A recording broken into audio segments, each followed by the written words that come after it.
You're listening to Civic Media. Stay up to date on the latest news and information for your local community and Wisconsin by signing up for our free email newsletter. Visit civicmedia.us/email to get started.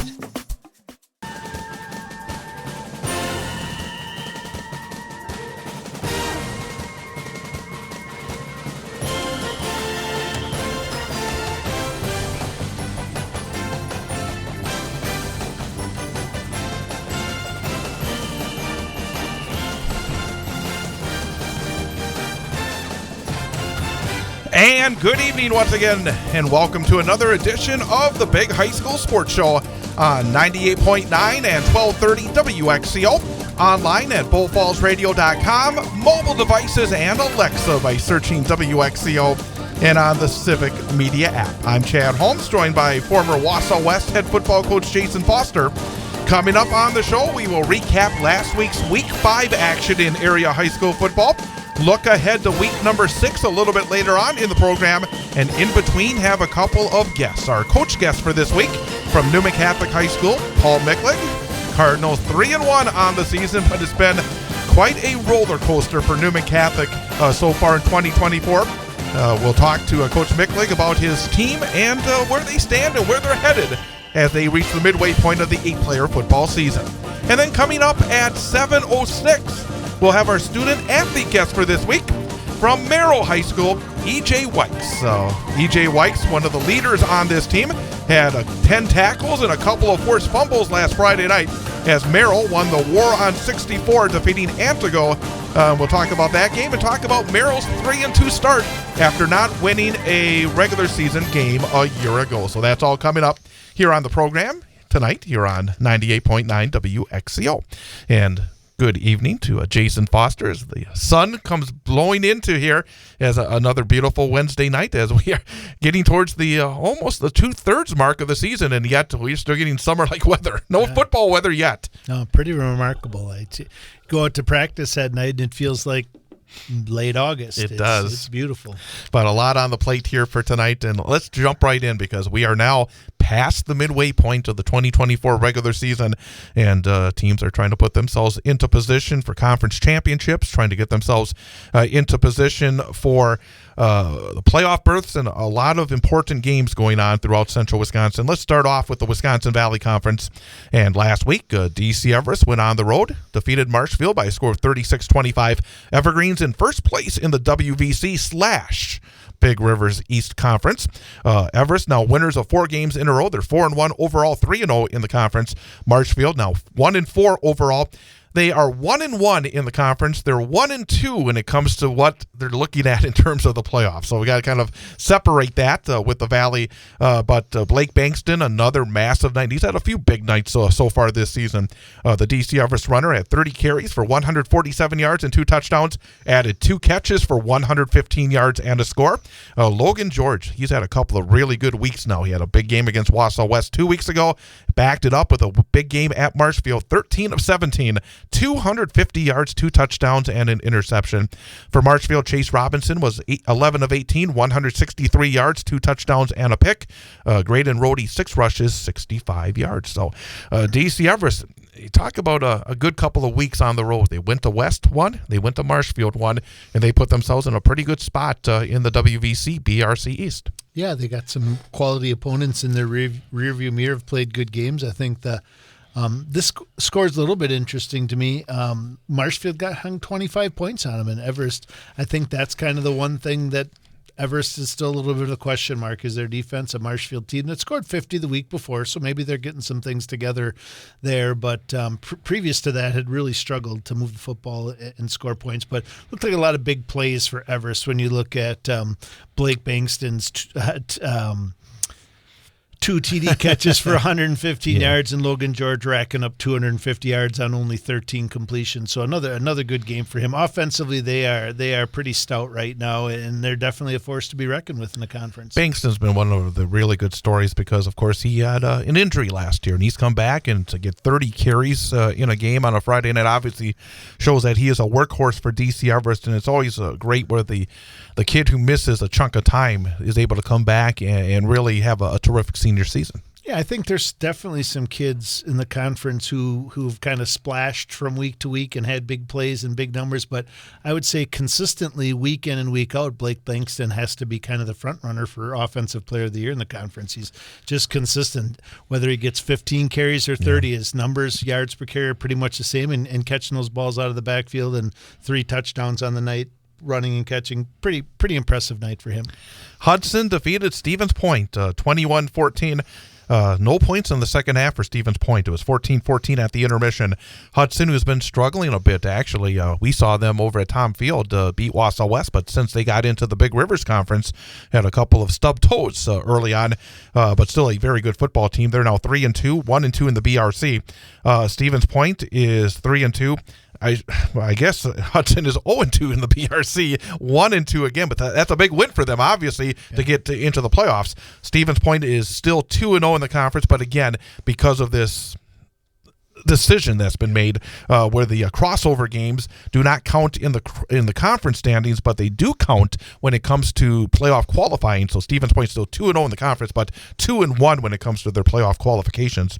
Grant Chodena, 27 rushes, 112 yards, 2 touchdowns, 6 of 13 passing, 68 yards and an interception. Johnny Matthews, 21 rushes, 103 yards. For Hudson, Cooper Adair, 20 rushes, 124 yards, 9 of 11 passing for 93 yards. He was the backup quarterback when we saw them go into Wausau West, and I saw on the stats the other quarterback did play very little. I don't know, again, if he got knocked around a little bit again, but this Cooper Adair has done a really good job as, again, when we saw them as the number 2 quarterback. For Stevens Point, obviously you have 2 100-yard rushers. That's a good thing. But at the same time, so often we can see teams that can move the ball on the ground. You kind of still need that pass attack in order to finish some of these drives, especially against good football teams, right? Yeah, absolutely. I mean, that's the thing that kind of jumps off from this. And we know Hudson's a good football team. We know they play good defense. I think this is kind of a nice benchmark for this side of the conference over here, because Hudson is probably going to be in that playoff pool when they rack up those wins. Their seeding will be different than last year by the looks of it. But the thing that jumps off to me is when you look at Grant Chondenon's stats, only 6 completions, only 13 attempts. That's a very especially knowing they didn't score any points in the second half. So at some point they had to throw the football, and it sounds like Hudson did a pretty nice job of shutting them down. And 27 rushes for 112 yards, that's still a decent average, but 27 rushes for your quarterback, that's a pretty high number, I would say. I don't know how sustainable that is over the course of the rest of the season either. When you look at his 27 rushes and you look at Matthews' 21 rushes, obviously they were running the football a lot. It looks as though they must have had the football a lot, and sometimes you're just not able to finish off the drives. And unfortunately, you can move the football well, but if you don't finish, you end up losing by 7 points on the road. And again, that would have been a good flag for them to put into the ground for potential playoff seedings when all is said and done. And now, again, that makes it look difficult for these Wisconsin Valley Conference schools to get into a position to get a home game again when all is said and done. Yeah, for all of them, I think. And then the other thing that we look at, and I think I don't know, does it open the door a little bit? And it's always hard to tell. It's 3 weeks later, so you don't know who Hudson doesn't have. You, like you said, they kind of played both quarterbacks, but knowing that they held Spash to 14 points, I think Wausau West probably looks at that game and says that they like the matchup with Spash. I mean, obviously at homecoming, I think Spash is probably would be favored in that game, but I think this kind of paints a little bit, fills in a few more spots in that dual conference picture of where people are at. That will be interesting Friday as Wausau West comes in 3-2 overall.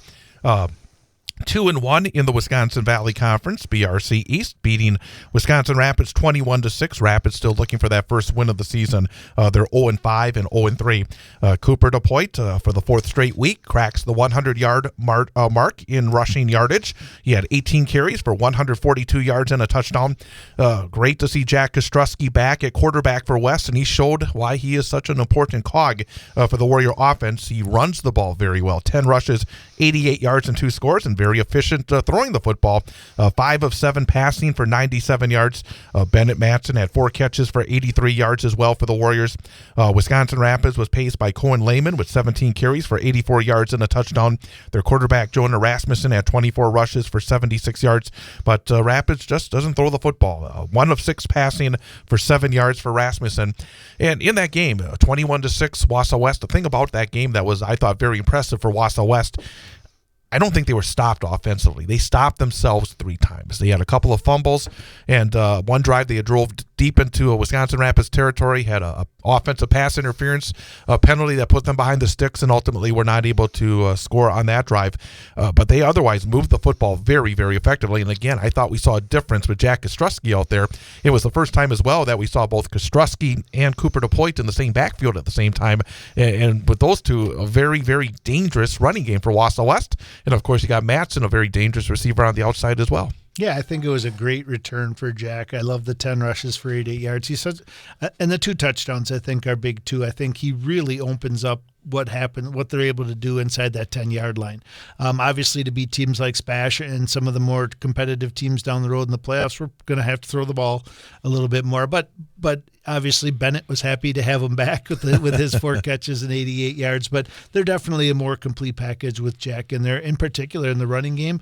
And I thought Matt had a nice game plan for easing him back in a little bit, not a ton of attempts, and kind of one of those where they had control of this game, other than kind of some mistakes they're going to need to clean up, especially this week against Spash with the turnovers and the penalties. And in Rapids, and it's in a tough spot. Yeah. They run that offense. They don't necessarily have all the pieces right now to effectively run that option. They even ran a quadruple option at one point. They did the double pitch. They pitched to the halfback, he pitched to the next guy. And I don't think you're going to be super successful in the option when your quarterback rushes the ball 24 times if he's not an elite runner. And I think Rasmussen is a good athlete, great-looking kid, but probably not your prototypical running quarterback in the option. And another thing that kind of jumped out is, boy, how difficult it is when they are behind. In the fourth quarter, they got the football back after West made it 21-6. They'd actually scored to make it 14-6. And all of a sudden, hey, it's a game, 1-score game. West responded, made it 21-6 with 11:11 to go in the game. And Wisconsin Rapids started on about their own 20, but then they had a penalty. And then they kind of methodically moved downfield. They had a couple of 4th down conversions. It must have been 11 or 12 plays, and they never got past the 41-yard line in their own territory. And when you look at the clock, there was about 4.5 minutes to go when they turned it over on downs. I mean, it just felt like there needed to be at a certain point a little bit more urgency, and I just didn't see it. And it just feels like, boy, you're 2 scores behind in the fourth quarter. There's really not many answers right now on the sheet for Wisconsin Rapids. Yeah, it was interesting a few years ago, and they're obviously not the same team, a lot different athletes, a lot different makeup. But I remember a few years ago when we had those co-conference championships or 3-way conference championships, and they were up there, and they got put in the other bracket because they were the conference champions, so they moved them out. And they kind of had those the first and second round games where they were down late, and they kind of pulled some magic with throwing the ball, and that really didn't seem to be something they were even willing to attempt on Friday night. No. When they were down like that, you'd think if you had some version of a passing game, that's when we'd see it, and we really didn't even see it at that point. The other game in the conference was the Battle of Eau Claire. And Eau Claire North beat Eau Claire Memorial 28-16. Interesting thing about North, they're now 2-3 overall. They're 1-1 in the conference, but they're 2-1 when it comes to what they need to do playoff-wise. So they're getting very close to working themselves into a potential playoff, which I don't think they've done very often in many years. Memorial still looking for that first win. And Eau Claire North had 3 rushers that were all around 100 yards, 103, 198 yards.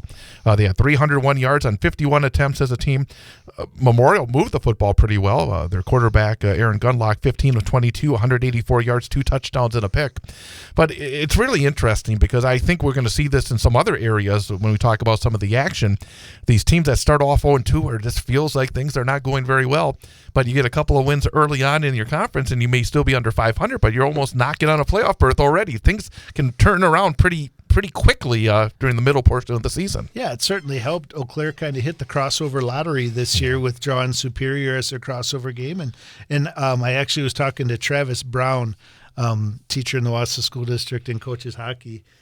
And And he did our JV football game on Monday night, and he did this varsity game Friday night in Eau Claire. And he said the atmosphere was absolutely electric. The huge rivalry game. He was kind of dumbfounded. They've been in existence for how long? And they don't play for anything. They don't play for a log or a bell or a rock or a trophy or whatever. But he said it was just packed. Everybody in town turned out, and it was just a really great high school football game. Can I ask, before we go into the GNC, I kind of noticed that last couple of years. It feels like there's been a little bounce back. I thought for a little while the crowds were starting to get thinner because we've been around a long time. We see this. But the last, I think, maybe post-COVID, I think there's been a little bit of a bounce back. Have you noticed that as well? Yeah, in particular the last 2 years. I think football's a great time of the year. We actually are seeing it in some of our other sports as well, like volleyball. We've been having some nice fan turnouts in those, and I think that's part of it. I think we're bouncing back. I think this is the time of year when everyone comes out. So like we kind of challenge the student body at this point. Like it's easy right now to get these crowds and to show all this enthusiasm as you're heading into homecoming season and all that. The trick is, can we keep it rolling this winter? Great Northern Conference, and when I saw this, all I thought was, wow. Yeah. Wausau East beat Mosinee. It must have been a great night at Tom Field because the Lumberjacks defeated the Mosinee Indians 23-22. Both teams now 3-2 overall, 2-1 in the conference.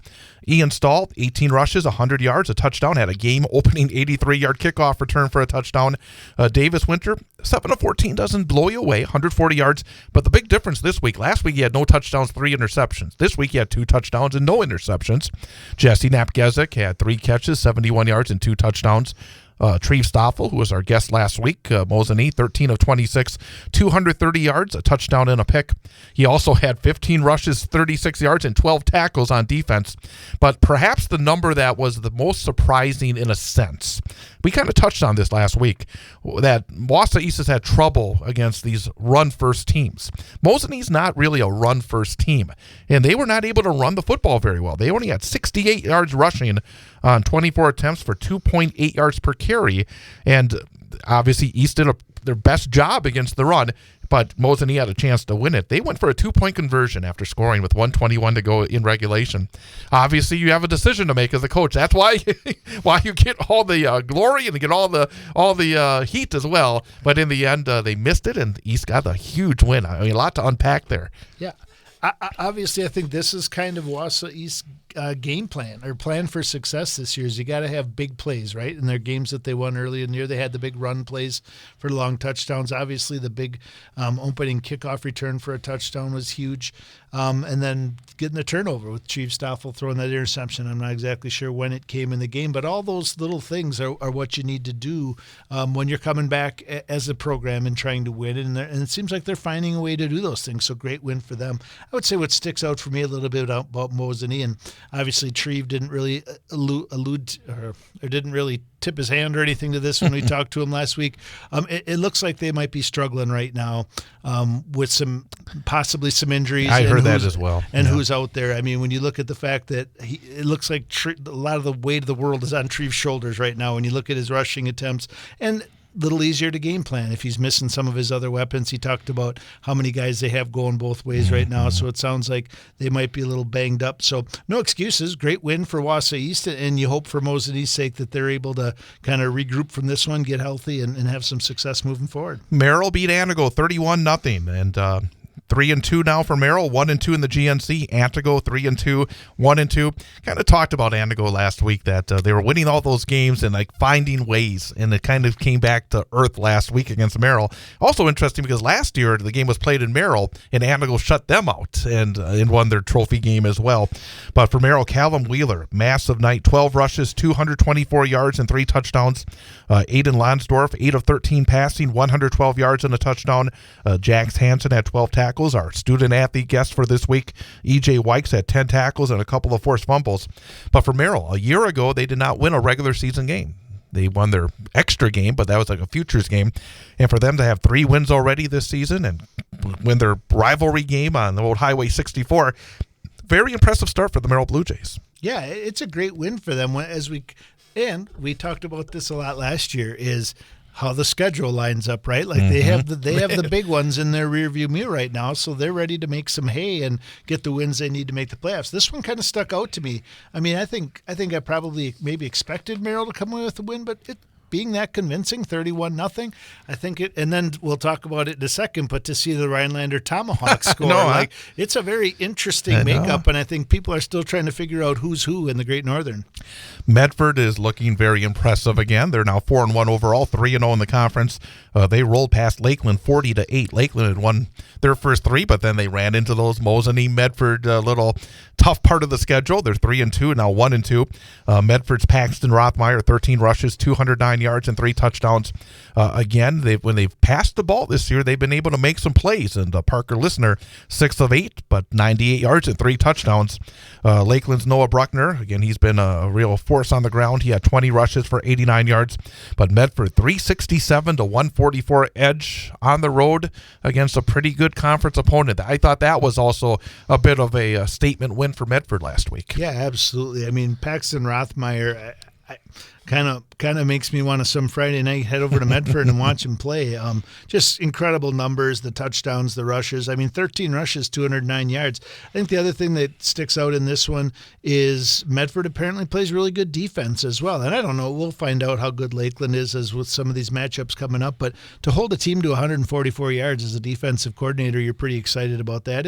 And Lakeland had shown the ability to score some points and move the ball. So nice win for Medford. And finally, I would say a big surprise, as you just were previewing, Tomahawk beat Rhinelander 21-14. Tomahawk had lost to Antigo at home the week before, and Tomahawk improves to 2-3, 1-2 in the conference. Rhinelander 3-2, 1-2 in the conference. Truman Lamers, 10 of 23, 162 yards and a pick for Rhinelander. And Tomahawk, a 31-yard fake field goal touchdown with 3 seconds left to win it. And apparently, after losing in overtime last week, they didn't want to do that again. They didn't want to go to overtime. They had lost to Antigo in overtime the week before. It must have been quite a scene in Tomahawk to wrap it up with a fake field goal touchdown to win a big one against the Hodaks. Yeah, and I don't know where Tomahawk ends up. Obviously, they're the small fish in the bigger pond in this conference, but what a great win for them and kind of an exciting way to do it. And I know that, was it last year or is it 2 years in a row that they have going where they've gone over and beat Rhinelander yes, twice. You're right. So there's still enough games on this schedule for them to keep going. But it kind of like when we talked about Easterly, I think this is how Tomahawk's going to win games, right? You do a trick play at the end, you get the big plays. They had a lot of rushing yards against East a couple weeks ago, so yeah, good for them. Great win. We are going to talk about the other conferences coming up a little bit later on, but coming up in just a minute, we'll have our first guest for tonight. As I said earlier, later on at 7:06 will be E.J. Wykes from Merrill High School, the senior. He'll be our student-athlete guest, and coming up next, we'll talk to the head football coach at Newman Catholic High School, Paul Micklig. We'll talk about the Cardinals and a very interesting start to the season for Newman Catholic as they hit the midway point of the 8-player football schedule.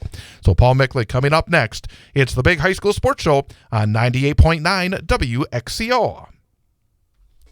On Friday night, it's a big one in the Wisconsin Valley Conference in high school football as the Wausau West Warriors travel to Stevens Point to meet the Panthers. Hear all the exciting action live on 98.9 WXCO, online at BullFallsRadio.com.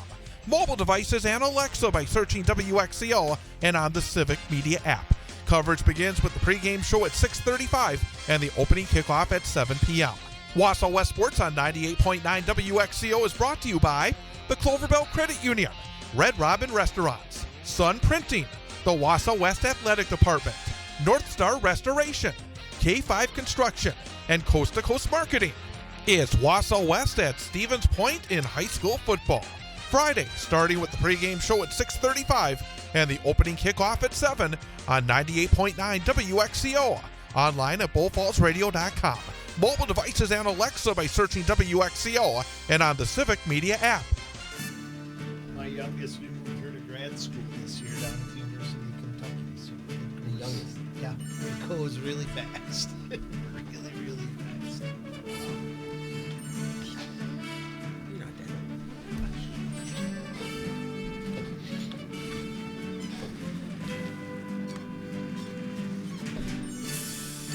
And welcome back. It's the Big High School Sports Show on 98.9 WXCO. Online at bullfallsradio.com, mobile devices, and Alexa by searching WXCO. And on the Civic Media app. With Jason Foster, I'm Chad Holmes. I'm very happy to welcome our coach guest for this week. From Newman Catholic High School, the head football coach of the Cardinals, Paul Miklik. And Coach, thanks for coming on in. Oh, thanks for having me. And, you know, one thing I was going to ask is, it was a busy night. It's a beautiful night out there, and so a lot of people are eating outside. When are you guys going to have like a parking for you guys right here? when do you become big time? Get a when sign, you guys, reserved parking for Jason Foster? Yes. I'm just happy they stopped charging in that lot down the street at 6 o'clock. Otherwise, I'd be paying to come to this show. I know it. That's one of the aspects. It's a hub. It's a hub. First segment. Who was the guy that was trying to get in? I have no idea. There was a guy that was trying to get in.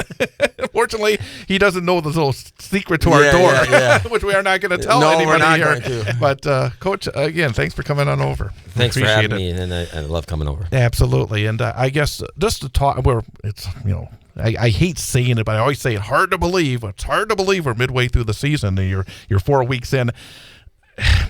I know you've been doing this for a long time. For me to say, well, if you had a season like this, maybe, but have you had a season like this? I mean, it's been really quite a roller coaster. I mean, there's been some real highs because your team has been able to accomplish some special things, but boy, you've gone through a lot of very difficult moments. What's it been like the last month?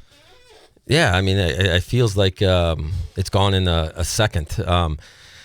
You know, it's been a long time. It feels like a long time, but on the flip side, it seems like it's been a second. And you know, going from where we were, I mean, honestly, we were sitting there, and you know, in week 2, I was thinking, you know, are we going to be able to finish the season?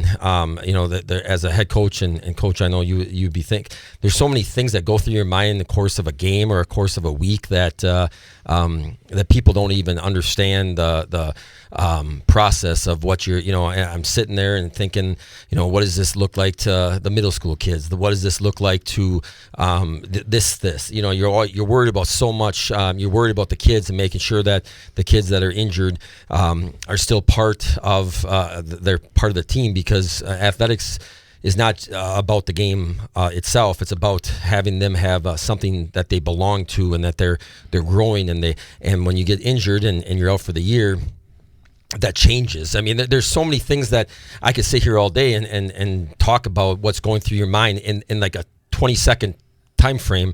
And so from that aspect, it's gone fast, but I couldn't be more ecstatic of how we're handling everything, and everybody's handled the situation, and so I'm excited about that. And I'll be honest, I've changed as a person. I feel in the last 5 to 6 months about you know, what is actually important in life and what's not.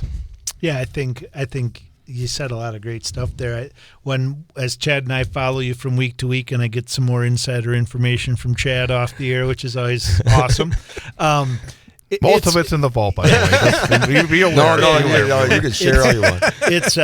It's amazing. Look at all the attention that the Packers have gotten, like from week 1 when Jordan Love went down, right? Oh my God! And Malik Willis and Matt LaFleur talks about the incredible last 2 weeks, and people just don't comprehend what it takes for Malik Willis. Now, Malik Willis makes, even though he's whatever string quarterback and was going to be on a practice squad, makes millions of dollars and does nothing all day except study a playbook and go to practice, right? Yep. And then you look at what you guys have gone through this year. Like when people talk about coaching jobs and that, and like what high school coach and all the different things you do during the day to get to 3 o'clock when you can go outside to practice here. So you got a day job still. And then the football part comes, and then the late nights and the weekends and all that stuff. It's pretty remarkable. I mean, explain a little bit to the people listening what a coach, because I think it's awesome, whether it's parents or whoever's out there listening, what is the life of a high school football coach day to day? And then when you are going through these things, we aren't the NFL. We don't just get to go across the street and find another really good quarterback to come in and replace the guy we had before. There's no waiver wire for high school? I wish there was. No portal, no waiver wire. So, yeah, tell us about that process. I mean, just the first couple of weeks, we're playing on a Saturday, and both cases, both weeks back to back. After the game, first thing that we're doing is me and Coach Thorpe, and he's a tremendous. I'm lucky I have him. We're going up to the hospital both weekends. Until 7, 8 o'clock, and then we came back and we were trying to digest what happened that day and kind of sleep on it, and then by Sunday afternoon, 3, 4 o'clock, when we get together, we go through. We're putting together a game plan, and usually when you're putting together a game plan, you kind of know the pieces. We didn't know the pieces. We had no idea. I mean, obviously some of them are out for the year, and then some of them, we're out for a couple weeks and things like that. And when do we think they're going to come back? And so you're putting that together. So that's all Sunday night, and that's 5-6 hours. And Coach Thorpe, and I really truly believe. We win those games. You win games and lose games. In this case, from Sunday night to if we play on Saturday to Friday, that's when we win the games. And what happens on the game day is the kids, which we can't control, and they got to do the job, and they do the job. But so then it gets to Monday, and obviously we don't have a JV schedule now because we didn't have enough guys, healthy bodies. So we're changing things up on Monday, and actually I got pizza just today. It was a little off because we've had parents that have been great, and every Monday night they've been giving us pizza for a pizza and pop, and we got it this week tonight. But and so then we go through our lifting on Monday and go through the film.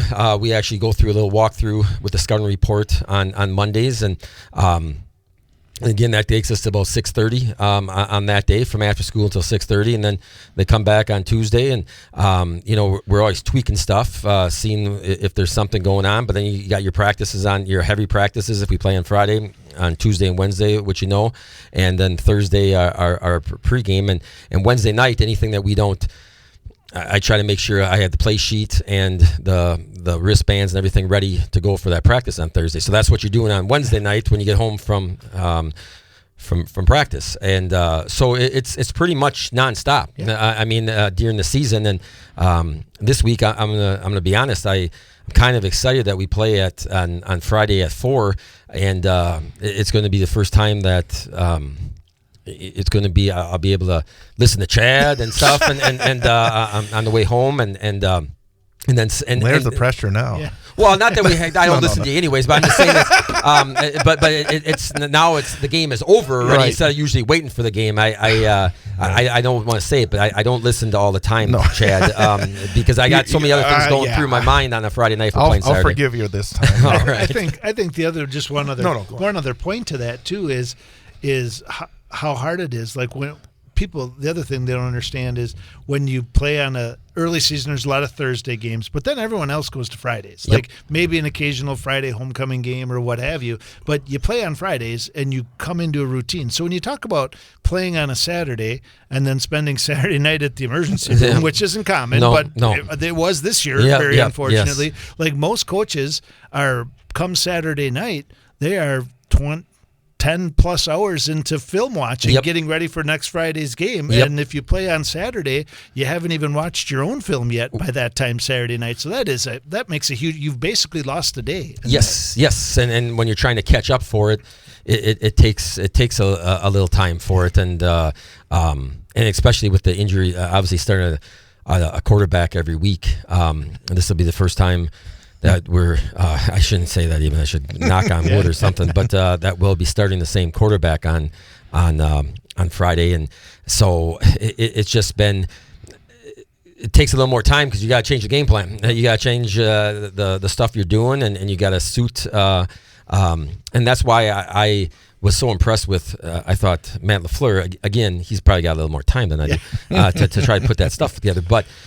And he's only on number 2. You're on number 4. Correct. But I mean, this how you. No. Because I know what he's going. I mean, not on a different level, obviously, but trying to make sure that your game plan.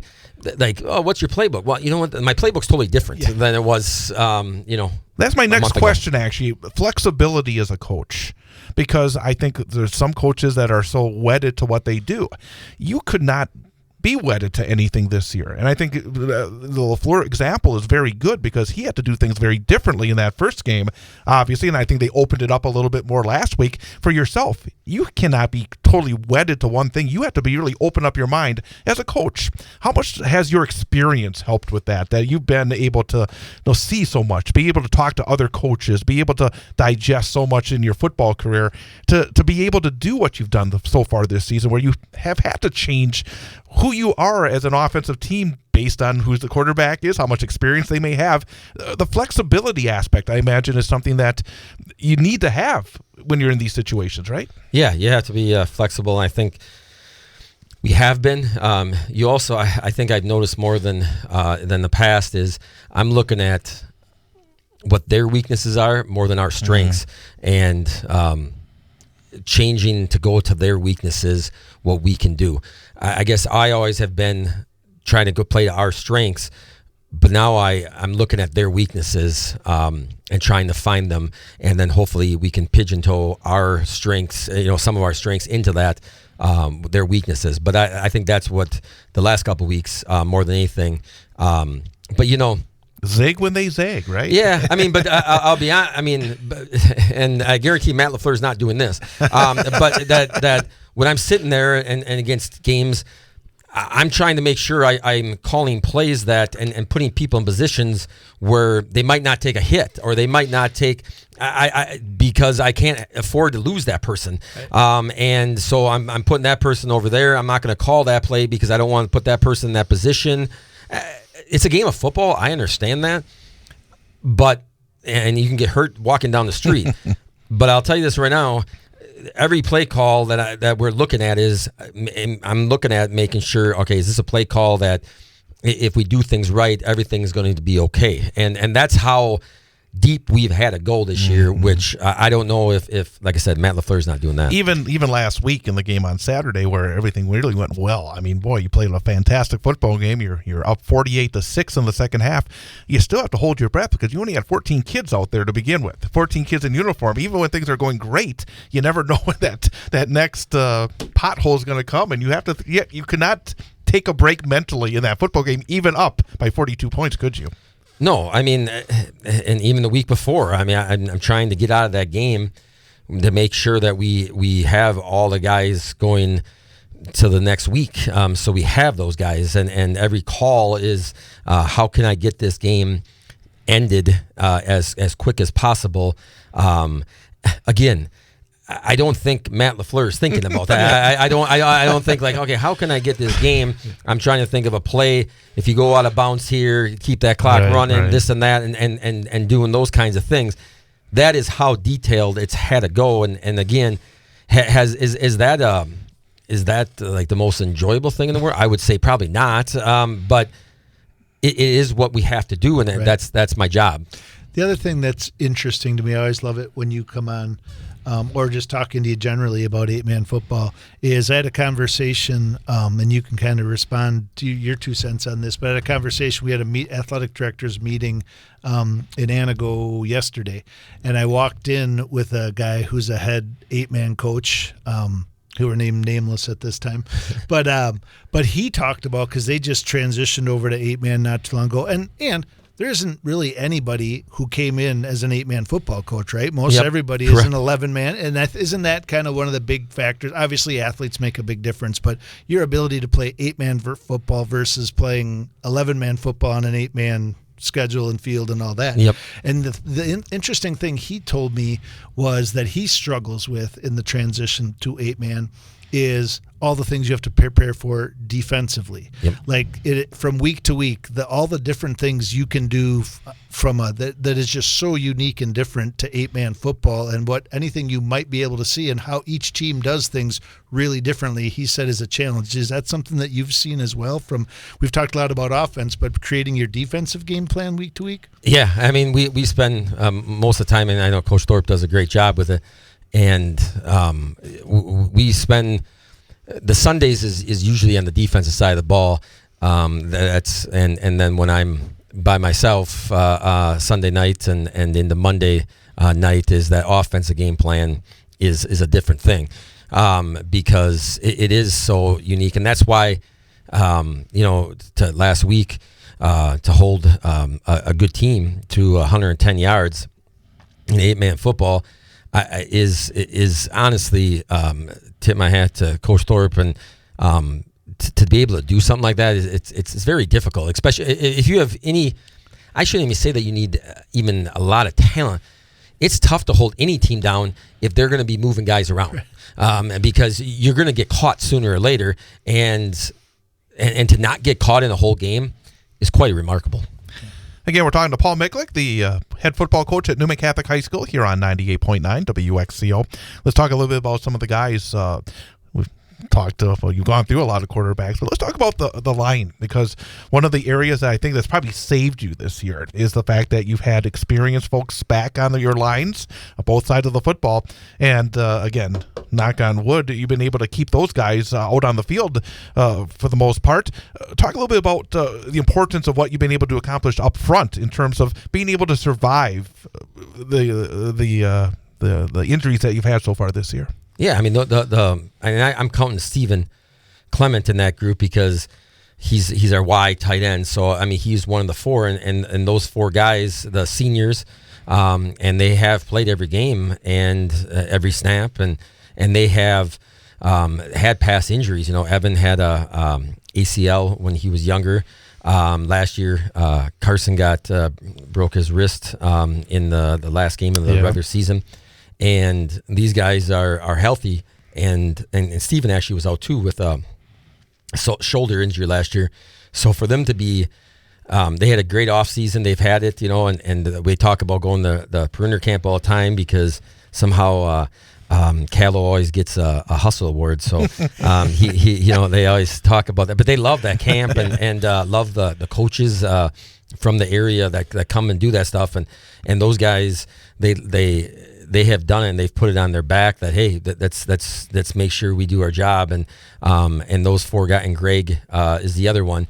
Those four guys have done a great job, both offensively and defensively, being consistent, how they practice, their enjoyment. They never got down. They've been there, and they know that a lot's being asked of them, and I'm the one that's asking. Hey guys, we got to go. It's up to you guys to make sure this engine runs, and they've done a great job, and I couldn't be more proud of them. And the best thing about those guys, all four of those kids are great kids, and I know that's probably overused a lot, and Chad's probably thinking, yeah, he says this all the time, but they are truly they're good kids. They come from good families, families that you just want to see them have success, not just on the football field, but in life, because of what kind of people they are. Oh, Callow's always saying hello to me at practice, so I always give him a thumbs up for that because most of them are too cool to talk to me. Oh, yeah, he knows who to go to. Well, and he lives across the street from me, so I'd be even more impressed if he came over and shoveled my driveway in the winter. But otherwise, he's great. I like him a lot. But the other thing you kind of talked about perspective, and you talked about how your perspective has changed in the last 6 months about the game or whatever it is, and I just kind of wanted to touch on that a little bit. When I reflect back on my coaching career, and some of the most successful ones kind of came at the end, and conference championships or whatever. But when I reflect, you won conference championships. Yeah. Oh. Yeah. When I reflect back on all the way back, I mean, and you talk about state championships in your case, but some of the best seasons, some of the seasons where you do your best coaching, are the seasons where you have the most challenges, and the seasons when you might not have the best kids, but you get the most out of what you have, and you see their resolve and their attitude and their character really shines through. And you guys have hopefully weathered the storm and are heading back and right and got nothing but success in front of you. But you guys, this season will probably stick out to you in who you guys are and how you got to this point. Yep, I agree 100%. And we were coming home from Niagara, and I basically wrote what you just said down, and I don't usually do that in that Facebook thing too much, but it just was such a that game that night was, and what we had out there and the excitement that they had, and from the guys that were injured on the bench. I mean, we had as many guys injured that we had playing that night, and it was something that for that moment that I won't ever forget. Probably one of the better ones of my life, coaching wise, because it was just relief and satisfaction for them that they believed. We had guys. We didn't have enough guys to practice. We're bringing guys. People off the street. Maybe that guy wants to practice with us sometime. That came in there, but just to have able bodies to practice, and playing a kid that's never played quarterback before, a running back that never played running back before. It was one of those nights where everything was You brought a kid in special. from school to start who wasn't playing. Yeah. Well, before, Well, he plays, but he was soccer before that. But you still brought him in. It's like, okay, we're gonna put you on the roster and you're gonna start. It's like you just don't see that very often. It's amazing. And talking about, and I think I said this to you. It's like, I think people on the outside, when they think about, you're probably thinking, and obviously, winning the state championship games are going to always be right there. Yeah. But I said to you, not many people are going to look back when they look at a list of all your games and say, oh, that Niagara game, that's one of the ones that you're going to remember forever. Or Tri-County last year. Yep. You went on the road in the last week of the regular season against a 3-6 team for the season, and they'll say, well, they won by 4. Must have been a really tough night. No, that was as gutty and gritty a game. Those are the games that really stick out. The ones that where you have to just dig, and your team has found that ability recently, haven't they? Yeah, I don't think, at least maybe I don't even understand, but how going into that Niagara game, we had nothing left. Right. we're an injury or two away from not having a team, so everything that when it comes at the end of the day, it doesn't matter. I know it's high school athletics, but. And Coach, as it is, as the head guy, it doesn't matter what's going on. You're still going to be responsible in some form or fashion. That's just how it is. And so to think that the whole week and how close we were, that is, it takes a toll on a human being, to say the least. And to come out and do that that night and come through, and ironically, our starting quarterback, he finished the game, but then he's been out now. Coop's been out, and he's just great, and he's excited. He's ready to go. He's trying to play this week yet.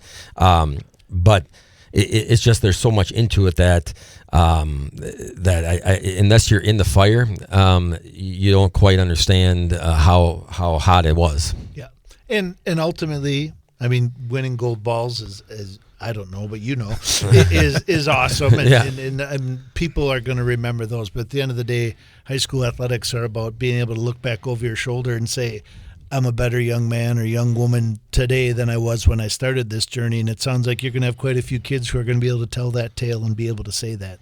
Yeah, and that's you hit it on the head. That's what it's all about, and I think they're learning how to, because you know what, life is not going to always be sunshine and roses and balloons and everything else, and there's going to be hiccups along the way, and sometimes you get hit a little earlier in life, and what you're going to be stronger for it. It's going to be better for you. It just doesn't look like it at the time, but it'll be better in the long haul. 8-player. It looks like it's getting tougher and tougher every year. I mean, number one, you've seen some of these programs that have had success at the 11-player. I think Hurley's probably a great example moving in, and you see some of these other schools that have been now for a few years. Like you yourself, you'll learn more. You'll keep learning more and more about it. The level of play and the level of the challenge at 8-player, it just keeps going higher and higher, not just every year, but every week, doesn't it?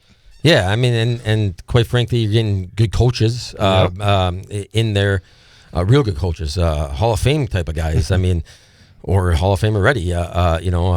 Terry from Owen Withey and Robin from Gilman and Hurley with Scotty Erickson. Shouldn't they be retiring by now?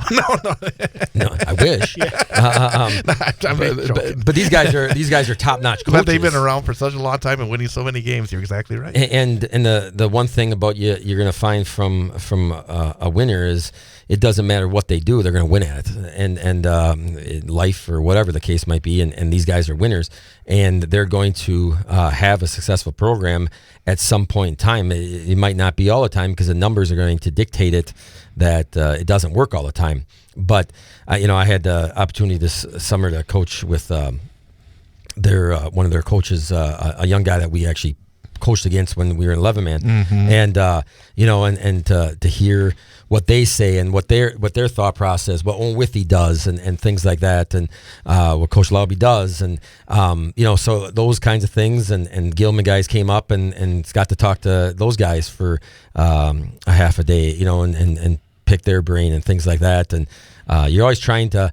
Somebody said, I think LaFleur said it actually, I think yesterday when I was reading it, if you're not learning, you're dying. So it's never too late to keep learning, and it doesn't matter if you're got 2 days of the coaching left or 6 years or whatever the case might be, or whatever in life, you probably should be learning. Otherwise, like you said, you're dying. Yeah. 8-man question for you. One of the things that came up at the meeting we were at yesterday, this was the WIA meeting, so they're kind of talking about what's on the horizon and 11-man football, 8-man football, all the sports, all the different things out there that are coming out of the coaches' advisory. Yep. And it sounds like there's been a shift in 8-man football from wanting there to be 2 divisions in 8-man football to keeping one division and expanding the season by one more round. So doubling the number of teams who make the playoffs and kind of so ultimately expanding the season and the start time. What are your thoughts on that? I mean, to look at it, I mean, you almost have to be 7-1 to make the playoffs this year. At worst, a 6-2 team might sneak its way in. And for example, that conference is pretty good. There's a conference to the west of us. With Thorpe, Gilman, McDonald, and Owen Withey. How can I forget those guys? They're the best of the best. But of that 4, and there's going to be a chance that 2 of those teams won't make the playoffs. I mean that's great, and I guarantee you they're 2 of the top 10 teams in the state. Right. And there's a chance that they won't make the playoffs, and so I'm open to that, to the 32 teams and making sure everybody gets in. But it's just like the same thing with 11-man. What you don't want, those first round games. I mean, I'm sure there's a reason for it, and a good reason. But to make a playoffs and go get killed 50-0 or 60-0. Actually, I would be in a position where if I didn't make the playoffs and I was 6-2 or 5-3. And I don't know if I would want to make the playoffs if I'm going to get killed that first game 60-0. There's something to be said about the integrity of the game and of football and making sure kids have a good taste leaving 5-3 instead of going 5-4 and losing by 50. And I'm not saying that I'm going into the game thinking we're going to lose by 50, right. but I'm just thinking about the game itself and making sure a program, like our program, that we have guys like, hey, they want that taste more and they want to get better to more. Sometimes you go lose 50-0, go, we're that far away. I'm talking about juniors, sophomores, and freshmen. Like, I don't know if this is for me. And that's where I think we are for football in general in the state of Wisconsin or wherever, is that with concussions and this and that,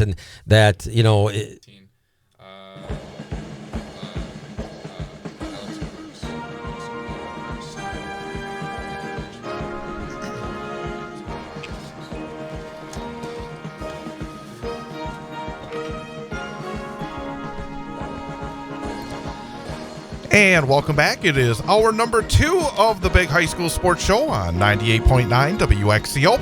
Online at bullfallsradio.com, mobile devices, and Alexa by searching WXCO, and on the Civic Media app.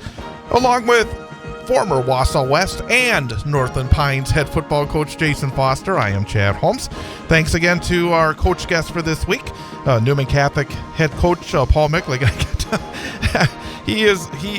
I really enjoy him in so many ways, and obviously I've known him for 20 plus years of doing the games, but I really enjoy when you guys talk, because I learned something, because you as a coach trying to dig into his mind as well, and it's really, and he's got so much experience, as do you, and it's always really fun, and we learn a lot when we do talk to the coach. So yeah, coach is doing a great job over there, obviously, and it's easy when you have a group of kids come through like they did a few years ago and win state championships, but it's not always that easy. And so to see him be a great coach, regardless of what they have, and be good for young men, is he does a great job, and we're lucky to have him in our community. Absolutely.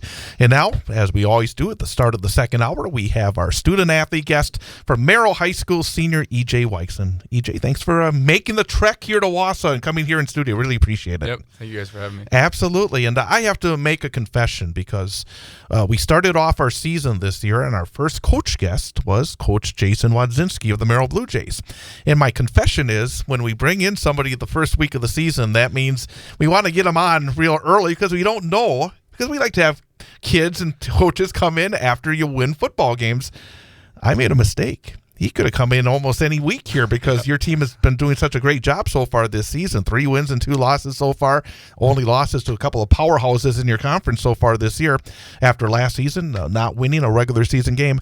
And I asked you this when you came in, but I'm going to ask you again. What's been the difference so far this season for the Merrill Blue Jays? Because not only are you winning, but you're winning in very impressive fashion, going on the road, winning after long road trips, winning the 64, War on 64 against Antigo. What's been the difference so far this year?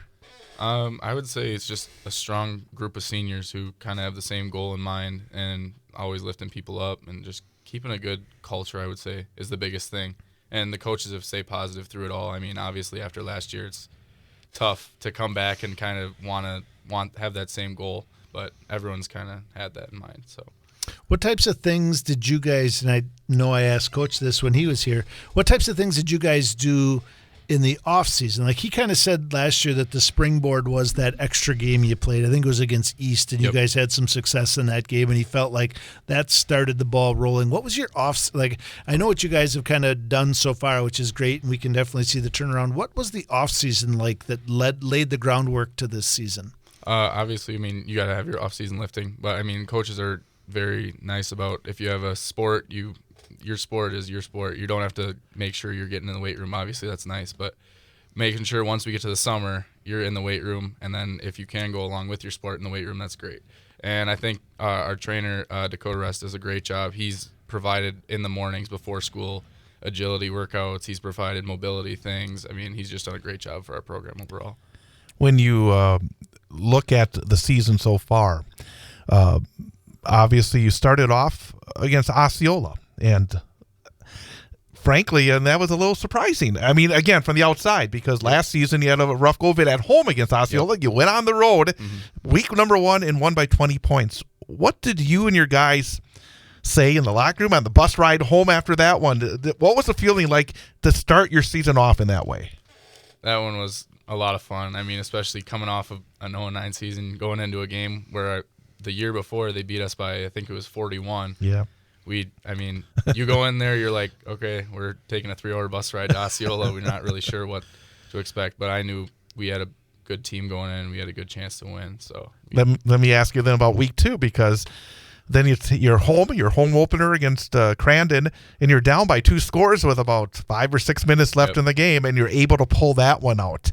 Obviously, it's a different kind of win coming from behind. I imagine that was just added to the confidence that your team had. Yeah, for sure. I mean, obviously it's nice to win by 20 points, but when you are able to come back there's probably a not very good chance that we're going to be able to come back and win that one and know that your team has some grit to come back and win. It's really nice to see. And let me add finally the third win, and that was the win over in Antigo, 31-0 last Friday night. And I haven't been to Antigo in a while, but every time I went to Antigo, it's like going back into like the 1950s to play football, and it has that feel. And that's a wonderful feel, to be honest with you. It's really a traditional game and a rivalry game for you. Yep, for sure. To take that one 31-0, it's just after losing a couple against tough competition in the Great Northern, it had to be a big win in order to get that first conference win. Yeah, for sure. I mean, that was kind of the one where it's like it can kind of go either way with your season. I mean, because you don't want to lose that one, go 0-3 in the conference. You want to get that one out of your way and get that first win. So that was definitely a huge game for us. Talk about. I'm gonna now go back and talk about the two in between there. Not to want to talk about losses, but you kind of you started with 2 wins, feeling great about it, and then when you get to that part of your schedule, you guys had the 2 best. Well, traditionally the 2 best teams on the conference next. And obviously Medford, everybody's kind of suffering the same fate against them right now. But you played a good game against Mosinee. So how did those 2 games factor into where you guys are at now? Like, what was the mindset going into and coming out of those 2 games? Yeah, for sure. I think in each of the games we've kind of won or lost in all very different ways too, which is nice. I mean, obviously you don't want to lose a game, but we've experienced it all kind of in our first 5 games. So, I mean, going into those games, you want to win. But, I mean, that Mosinee one, it kind of stings just because we could have had that one. And then after that game, we were still confident. And then we went to the Medford one, knowing they're a very, very, very good team and couldn't pull it. I mean, I think we were down 14 at half, and I think they scored 26 in the third quarter, kind of just back to back to back. Snowballed. So, snowballed on us. And I give credit to everyone in the locker room after that game because, I mean, we kept our heads up and we went on to the next game and got a win, so that was huge. That is huge. Again, we're talking to E.J. Wykes, the senior from the Merrill High School Blue Jays, our student-athlete guest this week here on the Big High School Sports Show on 98.9 WXCO. Let's talk about yourself, a two-way player. Let's talk about the defense first because that's kind of what I noticed first of all. You had, 10 tackles last week, a couple of forced fumbles, and you said the first one was right at the start of the game. Yep. Defensively, first of all, what position do you play for the Jays? I play safety. Okay, as you look at your defensive play, what is the thing that you do best? Because you don't see the DBs as much getting those double-digit tackles and coming in there and forcing fumbles. Do you consider yourself a bit of a physical run stopper from the secondary more even than a pass defender? I would think that's kind of the thing I like to do most. I like to kind of be a +1 in the box, so that's kind of nice. That's kind of my thing, I would say. Well, tell us about that forced fumble to start the game. It's obviously that had to be a big way to start your game. What happened on that play? What was going through your mind? I mean, they ran a little bubble screen, and he actually gained probably 15 yards. Our teammate held him up. I just ripped it out, and it was in my hands right away, so that was a great start. That is a great start. My question, next one is, we talked a little, and we'll get to this question a little later when we talk about what do you do outside of football. But I know that you're a 3-sport athlete, but you are in a little bit of a unique situation in Merrill, and that in football you play in the Great Northern Conference, and in your other sports you play in the Wisconsin Valley Conference. So how does that play out as far as rivalries and the guys you go up against and the relationships you have? Do you like being in 2 different conferences? Does it kind of create some different rivalries and different friendships? I mean, I would say I like it just personally because you're going a different place all the time. I mean, you get to experience a lot of different atmospheres. You get to meet a lot of new guys, and I think that's probably my favorite part about it. Let's delve into the multi-sport aspect of it. Obviously, you play football. Is it basketball and baseball? I kind of know it because I've seen you around all these sports. Basketball and baseball is in addition to football, correct? Yep. And I asked that question that nobody really likes to answer because their coaches may be listening, but do you have a favorite of your 3 sports that you play? I've been asked this many times in my life, and I kind of answer the same way and just say I like whatever one I'm in at the time. That's a Your great coaches answer. love that answer. Yep. I'm sure you. In basketball, what position do you play? I mean, I would say it's kind of our team's kind of positionless because I mean we're not a very big team, so I guess you could say I play center, but I mean I'm also bringing the ball up some of the time, so I mean it's kind of whatever I need to do. And what about baseball? Baseball, I play outfield, I pitch, and first base a little bit, but yeah. As a athletic director, I'm always interested in this answer, but also just hearing it from the high school sports because we're seeing fewer and fewer athletes who are able to play 3 sports anymore just because of club sports and the demands that are placed on everybody. How hard is that to still play 2 sports? And what does your summer look like? Because I know there's a lot of expectations in all 3 of those sports from a summer standpoint. Yeah, I mean, I would say it's a pretty huge commitment, and I mean, you kind of have to sacrifice a lot of things during the summer. But I mean, I don't really do a lot of the club things. Obviously, I try to go to showcases, different camps and stuff like that, but you don't really have the opportunity to do a lot of the club stuff because that takes up a lot of the summer. I mean, you have summer basketball. I mean, you have Legion baseball, different football workouts, and 7-on-7 stuff like that. So it's definitely a huge commitment, but I mean, I enjoy it. It's really all I've done. So. And what is the advantages of I mean, I think at some schools it's more difficult to do it. At Merrill, is it made easier? Is that something that's encouraged by the folks in Merrill, the coaches, and the athletic department as a whole?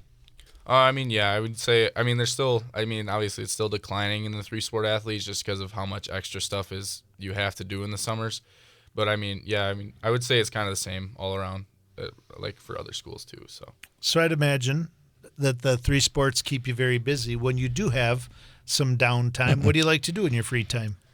I mean, a lot of my free time, I just like to sit at home and do a little bit of nothing. But I mean, I like to go out and lift whenever I can. Obviously, because we have Riverside in Merrill, and that's kind of where I like to spend a lot of my time. But honestly, I don't really do much outside of sports. That's exactly what I would say, except I would not say that I lift at all. I just do the sitting around when I'm not working. So that's even better.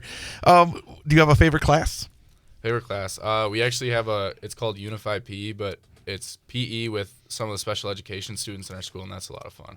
Do you have any plans on going to college or maybe also being involved in sports in college as well? That's definitely something I've thought a lot about, and it's still something I'm trying to continue to think, like which sport I might want to choose. I mean, I really like all of them, so it's definitely a tough choice, and even if I want to play sports. So, I mean, it's definitely something I'm still considering.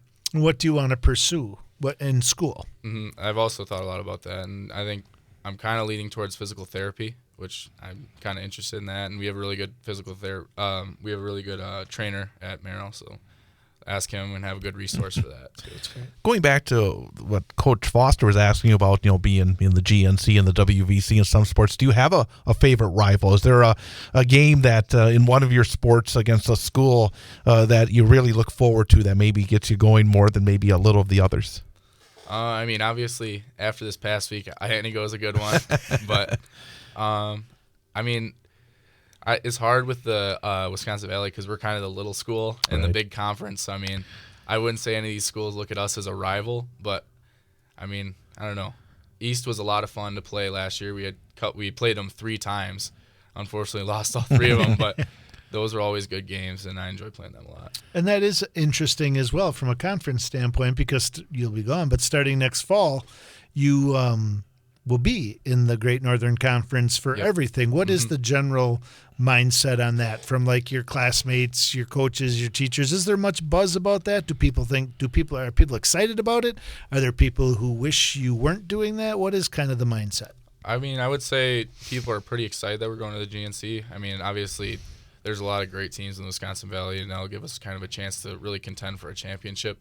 But for me personally, I would say I really like being in the Valley because, I mean, there's a lot of good competition, especially this coming year. there's a lot of guys coming back that are really good athletes, and I enjoy playing against all those guys. Let me ask you about baseball for a moment, because I think that's probably the deepest run you've made in a postseason. Last year, you made it to the sectionals, had a really nice run. You had a couple of road wins, and then heartbreak with a walk-off home run that lost in the sectionals. What was that like, where you have a bit of a postseason run? You got challenged, obviously, during the course of the regular season in the Wisconsin Valley Conference, and you played some really good competition there. Did that help you set up that run in the postseason? Yeah, I would say for sure, because, I mean, a lot of those teams, not discrediting any of them, but, I mean, I would say we definitely, out of our entire regional, we had the hardest regular season schedule. So, I mean, that definitely gave us an advantage going and seeing all these like great pitchers like Marshke, Langben, all those guys who are going to play Division I baseball, JUCO baseball, wherever they're going. So, yeah, it was definitely an advantage. You guys also had a really nice regular season win against Mosinee last year, if I'm not mistaken, correct? Yep. What are the goals this year? You know, obviously, for football, basketball, and baseball, do you allow yourself to dream about those ultimate goals of going to a state in one of these sports, or do you have general ideas what you'd like to accomplish here in your final year of high school? I mean, for football, definitely. Obviously, playoffs is on our mind for sure, and then getting a home game for playoffs would be huge, and then obviously winning a playoff game would be a really good goal. And then for basketball, I think we're definitely an underrated team going into this year. Obviously, we had a struggle season last year, but I think this year we have a really good chance to be a contender and play with any team we go against. So. And then for baseball, we lost a lot of seniors last year, but we definitely have a good core group that's going to stick it out and have a good solid team next year, or this coming year. So you were telling me off the air that this is homecoming week. Are you a big homecoming guy? You get you all in for all the dress-up days and all the different activities, and which I think you should be. I think everybody should be. I think that's one of the best parts of high school. How hard is it to kind of balance that, being all in for homecoming and making sure you're ready to play a game on Friday night? Because I know your coach is thinking about that. Yep, for sure. He even told us that tonight after practice. So, yeah, I definitely like to get into the homecoming stuff. And actually, our Powder Puff game is tonight. Oh, nice. So that's fun. And then we also have like Powder Buff volleyball. So that's a lot of fun. And yeah, I like to get into the dress-up days. And it is, to answer your question, it definitely is a challenge to kind of balance all those things. Because, I mean, you're trying to strategize for all this stuff, like skits and all that stuff, and then you're in the back of your mind, you got to be thinking about, when do I go on Huddle, look at film and stuff like that. So. Frankly, it's a huge game. I mean, really, when you look at what you're talking about, getting to the playoffs, and because you look at the rest of the year, I mean, there's opportunities, but there's no pushovers. I mean, it's one of those things where every game for both you and your opponent is vitally important in terms of making the playoffs, because they each won at least one game in the conference so far. But as you've prepared, well, you weren't thinking about your homecoming activities. What about Lakeland? Obviously, that's a team that started off well. They're kind of like you are, in fact. The two losses they've had are against Mosinee and Medford. Obviously, it's a good opponent coming up on Saturday. What have you noticed about them as you get ready for that game? I mean, they're always a very solid team. I mean, you can't go into a game expecting you're just going to roll over them. I mean, they are a very heavy run team. I mean, we know that, but I mean, you have to stop it still. So I expect a really good game on Saturday. Your conference is actually one of my favorite ones to look at the scores at the end of Friday night, because I think we all could agree that Medford kind of sits atop right now, but with East knocking off Mosinee last week, I kind of look at you guys, Lakeland, Rhinelander, Mosinee now, Wausau East. It's going to be really interesting as we go through these last 4 weeks to see these matchups and to see where the final standings and who gets those wins necessary to make the playoffs. Yeah, for sure. I mean, I don't know if there's a team that hasn't beaten a team or beaten each other. I mean, it's been a really crazy year because, I mean, compared to last year, it was kind of Mosinee and Medford sitting at the top and everyone else kind of falling in line. But this year, I mean, it's obviously Medford's had a really good start to conference, but I mean, I think it's anyone's. What are your, just real quick, what are your thoughts on, like, you guys lost Ashland and Hayward, so other than losing potentially two long bus rides, what do you guys think of the matchups with Wausau East and Tomahawk? Does that make the football conference better? Is that kind of a little more local, maybe a little more rivalry type stuff? Yeah, for sure. Because, I mean, obviously, Hayward and Ashland, it's a 3-hour bus ride. So, I mean, it's hard to kind of have that rivalry feel when it's such a long trip. But, I mean, yeah, I think having Wausau East and Tomahawk is going to be a fun experience. Anything else? No, great job tonight. You guys having a great start to your season, and good luck this Friday with both homecoming and getting the big W. But we do have one final question. We always have one question for our student athletes, especially seniors, and especially multi-sport athletes, because you've seen a lot. You've gone through the process, a number of different ways. If you were to give somebody that's just starting their high school athletic career, a freshman or a sophomore that's just coming through one of the programs that you're part of, what piece of advice would you give them based on what you've learned over the years? What piece of advice should they be thinking about as they start their journey that maybe they should think about because you've actually gone through it? I mean, I would say don't take any opportunity for granted, because you think you have a lot of time and then you realize it's your senior year. You don't have that time to make up getting in the weight room, taking advantage of camps, showcases. I would say keeping things positive with your teammates and building a good culture and leaving a good mark on the programs. Terrific and very good answer. EJ Wykes, congrats on the success so far. Again, it was a good run in baseball last spring, and you started off here this senior year with a nice start in football.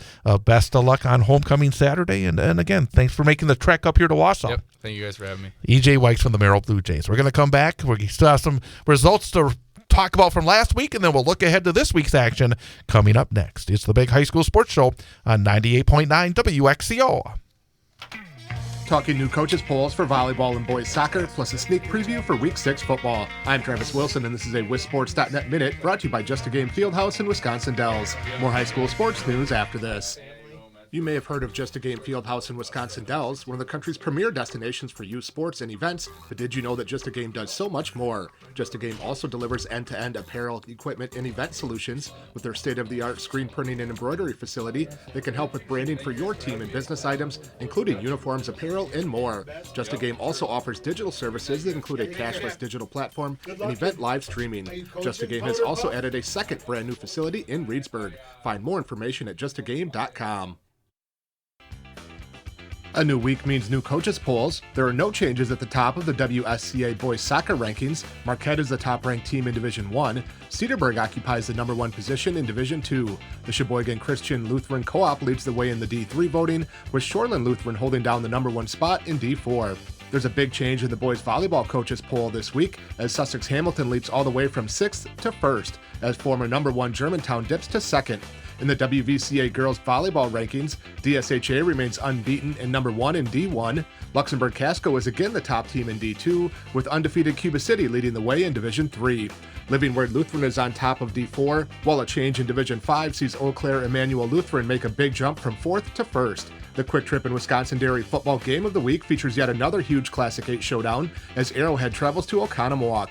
Elsewhere, first place in the Southern Lakes is on the line as defending D2 champ Badger faces off against Burlington.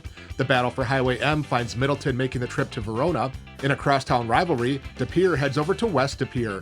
Mondovi welcomes in Regis, and Rice Lake faces New Richmond in an unbeaten Big River showdown. This has been a WisSports.net Minute. Check us out online at WisSports.net.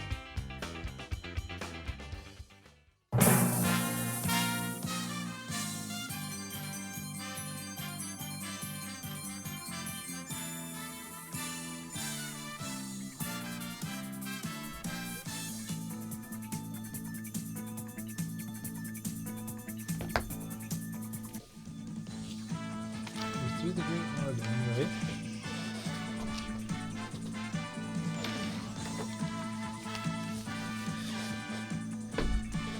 And welcome back, Big High School Sports Show on 98.9 WXCO, BullFallsRadio.com, mobile devices, and Alexa by searching WXCO, and on the Civic Media app. Again, thanks to our student-athlete guest for this week, EJ Wykes, and again, really impressive. Number 1, the young man was impressive. Number 2, what the Merrill Blue Jays have done so far this season has been impressive. And number 3, as you look ahead for them, I mean, there's a lot to play for. It's not going to be easy, but a lot of excitement there as well. So, again, really great of him to make the trek from Merrill. We always appreciate it. It's always nice to have him here in studio as opposed to being on the phone. Just really do appreciate that.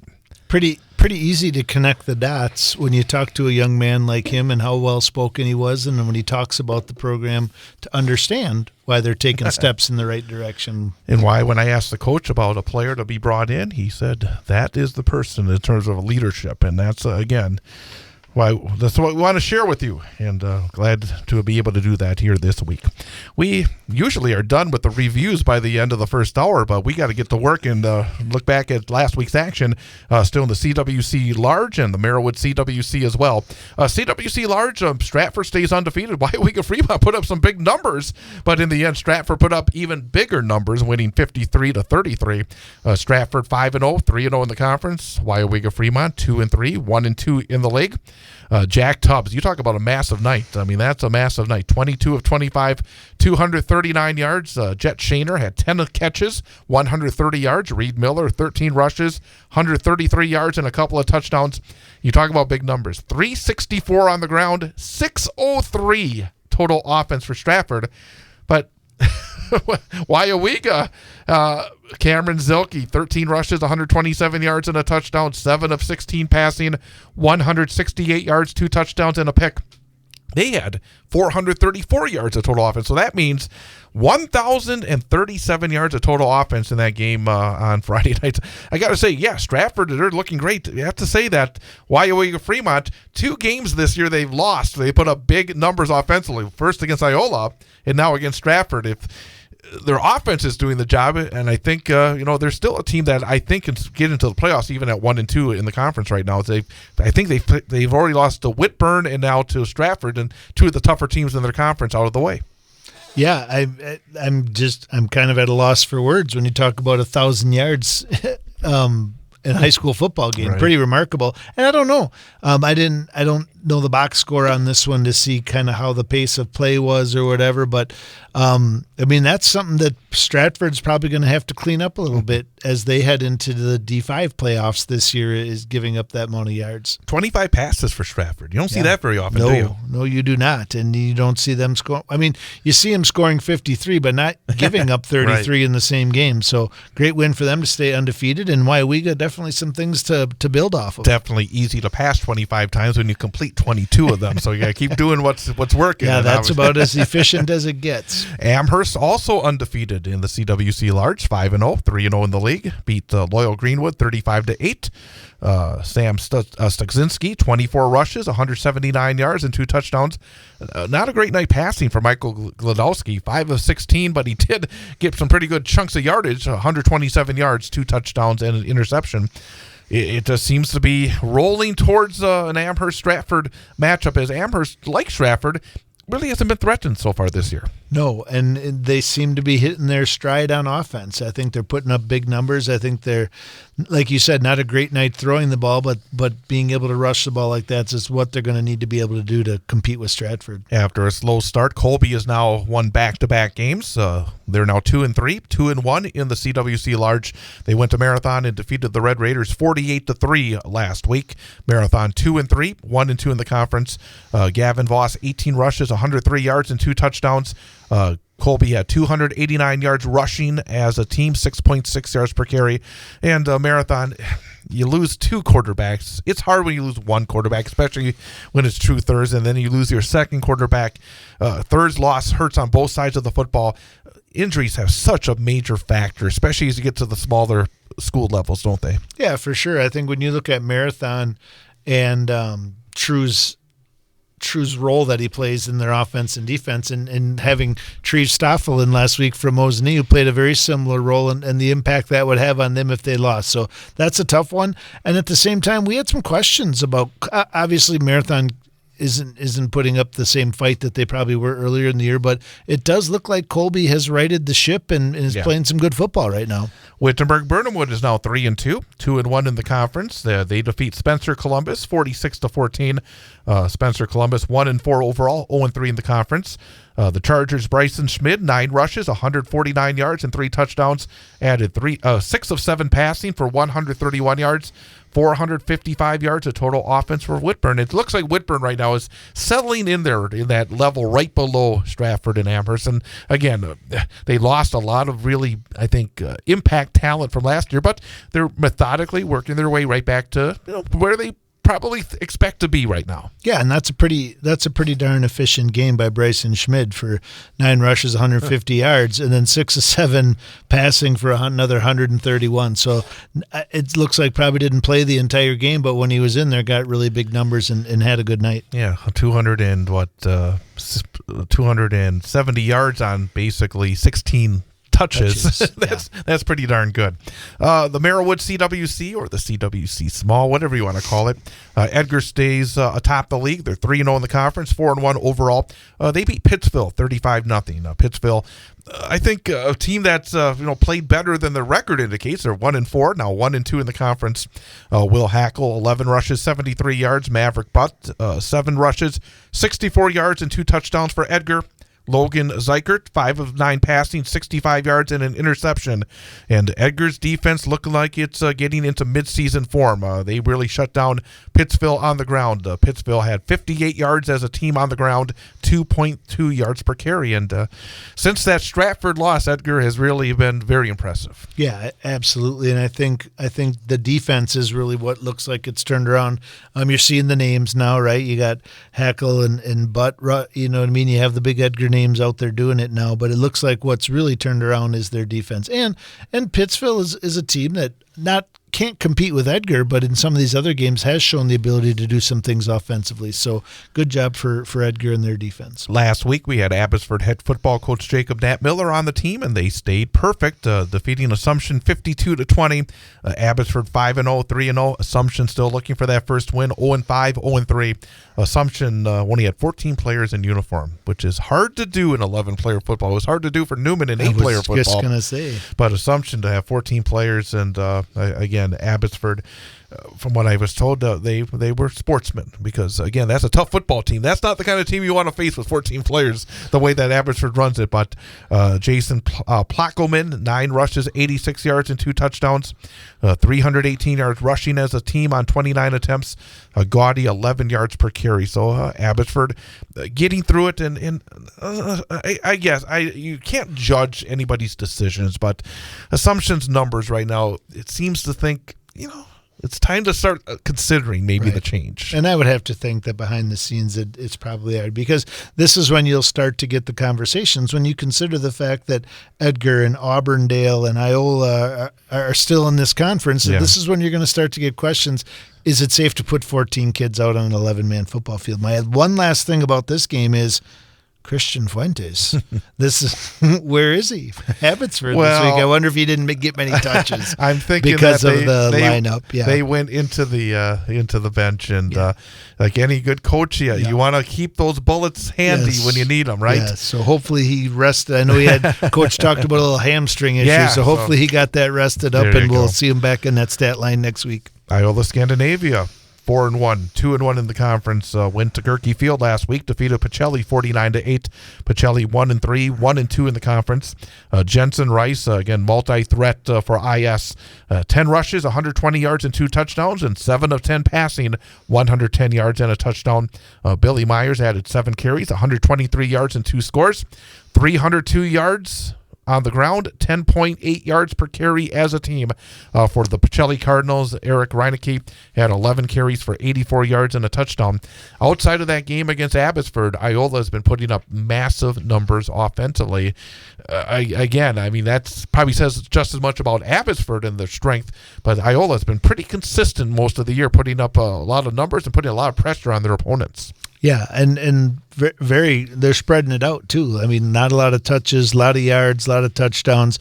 And again, Pacelli's probably again, when we talk about the haves and the have-nots in the CWC Small Merrillwood, I would say Pacelli's kind of falls in that difficult situation right now. And I think another game that featured one of the haves and maybe the have-nots was Auburndale beating Rosholt 42-12.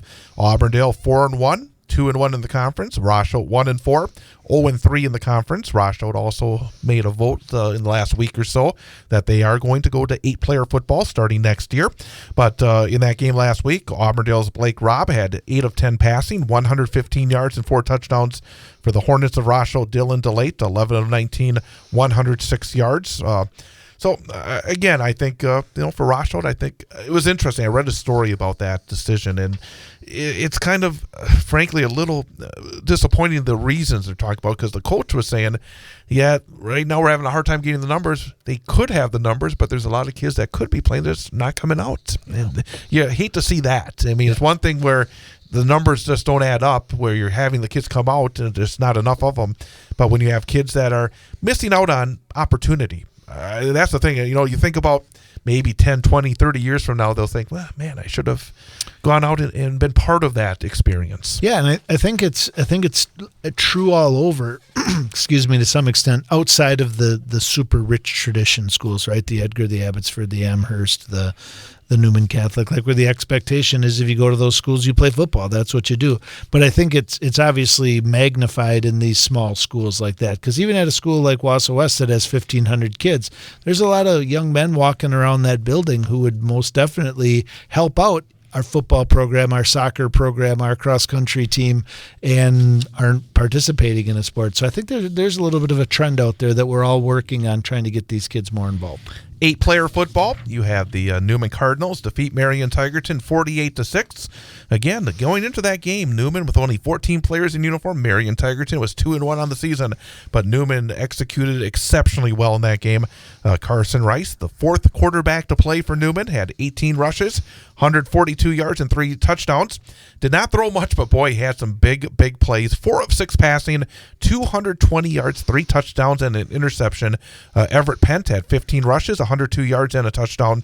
Stephen Clement, 3 catches, 124 yards, and 2 touchdowns as well. And as we heard from the coach, I mean, I was going into that game, you didn't know. You didn't know what the situation was. They were missing, again, some kids due to illness and injury. 14 players in uniform, and to come out and just execute like that, so impressive. And as I said to him as well, I think the one saving grace for Newman is when you do have players up front. You don't have a line, it's hard. And they have good lines, and that's really been saving them so far this year. Yeah, if you think about it, like how important in 8-man, 11-man, how important that line is. And gosh, losing a quarterback, losing your first 2 quarterbacks is horrible. But if you lose those linemen, then you have no options at that point because you don't replace those. The other thing I was going to jokingly say to Coach when he was here, and I had it written down and didn't get to it, is don't talk about how hard that game planning, and you only got to pass the ball 6 times for 220 yards and 3 touchdowns. That's not so tough. Owen Withey is currently for entertainment purposes, number 1 ranked team in the state, but I think even beyond the entertainment purposes, they've proven it. They beat McDonald 2 weeks ago and undefeated Thorpe last week, 59-0. And Owen Withey right now is just a machine so far this season in 8-player. 52-0 at halftime. They had 368 yards rushing. Thorpe was held to 146 yards of total offense. And Coach Mickley was talking about Terry Lawby, a longtime coach, successful coach at Owen Withey. They made the transition, and right now they are looking like a team to beat in 8-player football. Yeah, just outstanding numbers and again, I think we're going to see more of that, right? Even if you talk about the Pacellis, the Assumptions, some of those schools that have the rich 11-man tradition, maybe not recently, but kind of have a history. I think, as Coach touched on, we're going to see more and more of those that the Hurley came in this year, and Owen Withey, like these championship programs. We're going to see the caliber of football, I think, is going to go up significantly. A lot of these Cloverwood schools, that the old Cloverwood Conference is now transitioning over to 8-player, and a couple more of those schools. McDonald beat Gilman 22-14, and those are again, and what Coach was saying, these 4 teams, Owen Withey, Thorpe, McDonald, and Gilman, all in the same conference, and they're all among the best teams in the state. And that's one of those things where, again, it's just how the conferences fall, and sometimes that can come back and bite you. But I was a little surprised, actually. Gilman always so very good, and McDonald coming off the loss, but that was a big win. Athens and Hurley again, a very good program, but Athens gave them all they could handle. It's been a rough go of it so far for the Blue Jays, but they fell to Hurley 12-6. Hurley 4-0, Athens 0-4. Frankly, most of the games we talked about between teams that have no losses against teams that have no wins usually end up about 50 points. So Athens knocking on the door a little bit, but again, right now they're struggling. Rib Lake, a new team in 8-player, beat Winter Birchwood 58-8. Port Edwards, they're in Newman Catholic's conference, a big game next week. Newman at Port, and Port lost for the first time this season to New Auburn, who's undefeated, 36-28. And Alman Bancroft, who lost to Port 2 weeks ago, bounced back, beating Tri-County 34-12. So that's a look at all the action in terms of last week, and we're going to directly go to next week. We're not taking any breaks here because we're behind, and we got a lot of action to talk about for this week. A lot of big games, and again, we're at the point where every game's got meaning, both for conference and for potential playoffs, and even if you know you're going to the playoffs for seeding when you do get there. I mean, there's really no meaningless games now, and there never are. But as the weeks go by, there's fewer games in the future. You just feel that intensity starting to build, don't you? Yeah, and you hit it on the head because it used to be 6-3 gave you kind of, are we going to be the 4 seed or the 5 seed? Are we going to get a home game or not? And now 7-2 teams are in the bottom. So yeah, every game makes a huge difference. And so as we get into these conference matchups and rivalries and big games, there's some big ones on the schedule this Friday week. night, I will be at Gerke Field in Stevens Point live right here on 98.9 WXCO as a massive game. Wausau West and Stevens Point. They're both 3-2 overall. They're both 2-1 when it comes to the playoff implications for their conference. And again, I think this is a very even game. I really think what I saw from Wausau West last week, I think they've got a little bit of explosiveness that maybe Stevens Point doesn't have. Yeah. I mean, again, just based on what we're seeing from Spash so far, I think that West has that explosiveness both with the run and the pass that maybe Spash is still trying to find after losing like Konopaki. They may have been able to replace him so far, have they? And does the game plan shift a little bit more towards the quarterback in this? Like last year, you had to cover and try to get pressure, and you know that Spash is always such a good screen team and all those things. But it looks like they're struggling. I mean, I would say mid-season, this is probably one of the biggest surprises to me. I kind of expected, being Spash, you knew that Grant was back and that they would just reload at that receiver position and just be chucking it around and having video game numbers, and that really hasn't been the case. Obviously, we know he's a great player and he could go off at any point in time.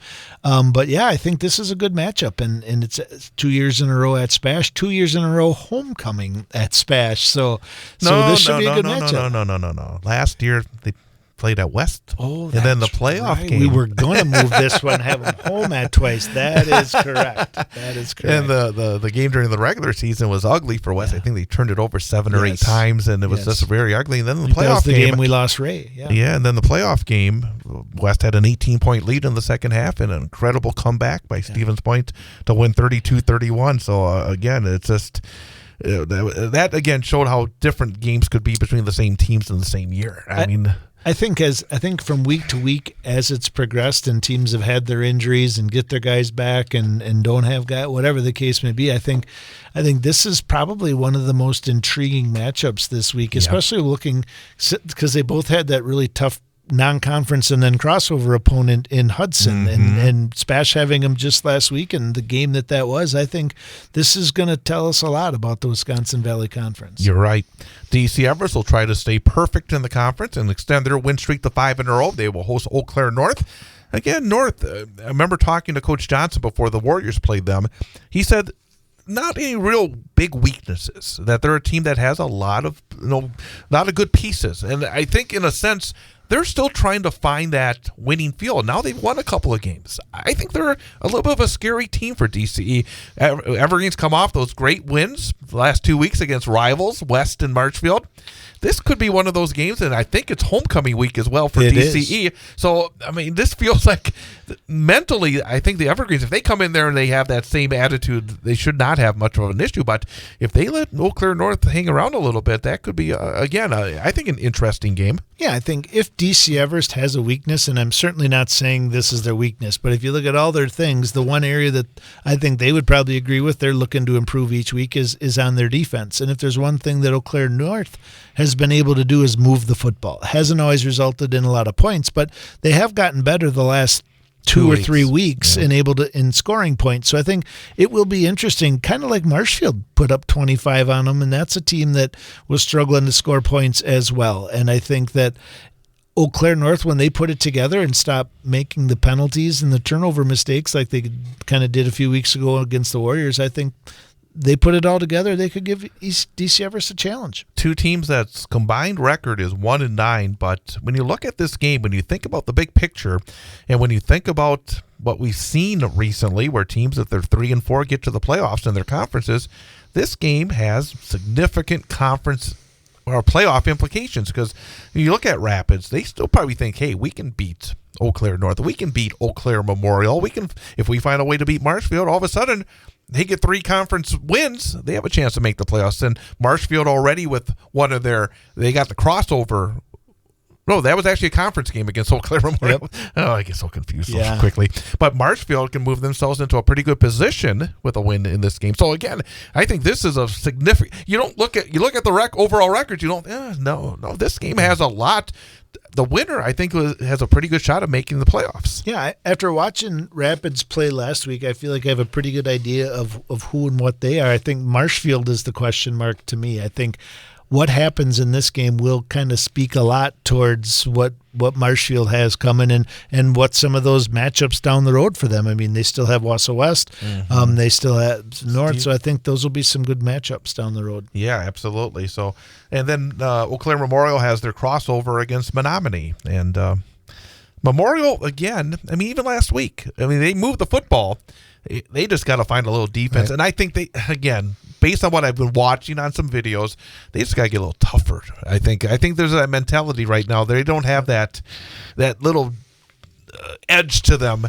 And sometimes, again, I think that's learned. I think sometimes losing can be learned and winning can be learned. And they're just having a hard time, I think, breaking through. And the other thing that's tough is I don't know for sure who their coach is, but it is his first year at Eau Claire North. So I don't know if it was internal or whatever, but they've had some turnover as well. So I'm sure, kind of like Eau Claire North feels like they're in year 2 or 3 with their new system and showing some signs or gains. I think Eau Claire Memorial might be a couple of years behind that.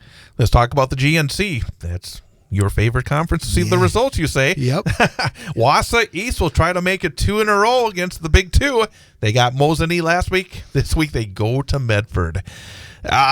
We talked last week about Wausau East, maybe Mosinee being a better matchup because they're not one of those power running teams. This is the opposite of that. This is going to be, they have to find a way to slow down Medford on the ground or else they're just going to be chewed up. Right. And Medford's also proven to play really good defense. Yeah. So I think we say a little bit this each week with whoever Medford's playing. It's not an easy matchup. It's not, for sure. It's not an easy matchup, but it is. You kind of hope to come out of it thinking we competed, right? And that we played Medford tougher than anybody else in the conference, so maybe we're ready to take over that number 2 position in the conference. So obviously East has a big hill to climb, and Medford's looking to keep rolling, and an unfamiliar matchup. So that could be advantage Wausau East as well. Again, a significant game we kind of touched on with E.J. Wykes, Lakeland at Merrill. Both teams are 1-2 in the conference, and again, well, you get to 2-2, you feel a lot better about those playoff possibilities. You go to 1-3, it becomes an uphill struggle.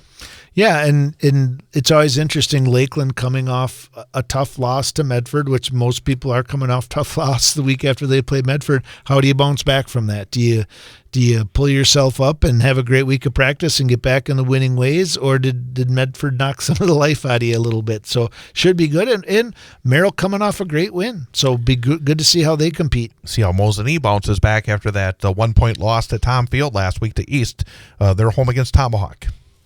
Yeah, and again, kind of the Wausau East matchup, kind of a similar thing. Like Tomahawk has shown the ability to run the football, and if Mosinee's banged up, I would say that's got to be Tomahawk's recipe, right? Get some turnovers, get some big plays, maybe throw a trick play in there, but possess the football on the ground. Rhinelander at Antigo. Rhinelander has not been scoring a lot of points, and their defense has been pretty solid. But again, it's been interesting from the outside, seeing the Hodags just struggle to put anything together offensively. And Antigo, obviously, again, really good start, 3-2 overall, but that was a rough one against Merrill last week. Definitely, and I would have to think, kind of like you said with the Lakeland-Merrill matchup, I would say that both of these teams are looking that if you're looking for wins right now, this is probably a good place for both of them to get it. So be interesting to see if Rhinelander can get back to their winning ways. CWC Large, we talked about Colby turning things around. It was a rough start, 0-3. They've won back-to-back games the last 2 weeks, both by large margins. Extending the win streak to 3 will not be easy as Stratford comes into town. But for Colby, it's going to be sort of a measuring post game. They have the home field advantage and get a chance to see what they can do against not only one of the best teams in the area, but one of the best teams in the state. Absolutely. And the film they'll be watching was Wyawega Fremont racking up 400 yards on them. So there might be some things in there that Colby looks to do again against Stratford, but pretty tough to slow that 53 points down as well.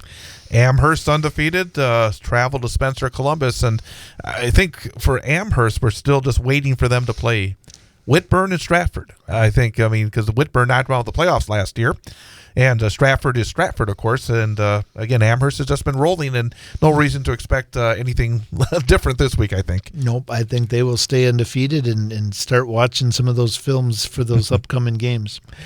We have Wittenberg-Burnhamwood at Loyal Greenwood.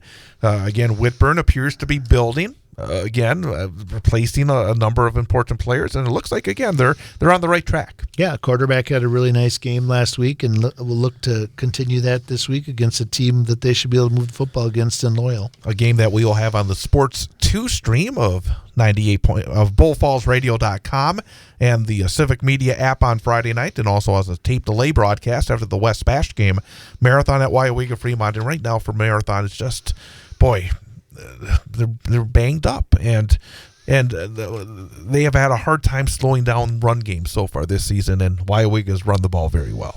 Right, and when you lose your quarterbacks, we've also seen Bracewell kind of disappear from the stats as well. So like you have those weapons and you can't use them, and you don't have as much depth as a Stratford, Edgar, and those sort of teams do. So it's an uphill battle for sure. Merrillwood CWC, the CWC small, Abbotsford undefeated at Pittsville. And again, you look at it 5-0 versus 1-4. I think Pittsville has a chance to be very competitive in this game.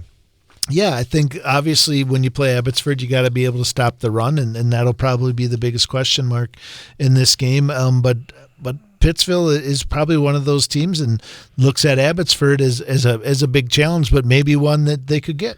Edgar at Assumption, and we mentioned Assumption with their numbers issues right now. Edgar obviously back-to-back weeks against these kind of schools.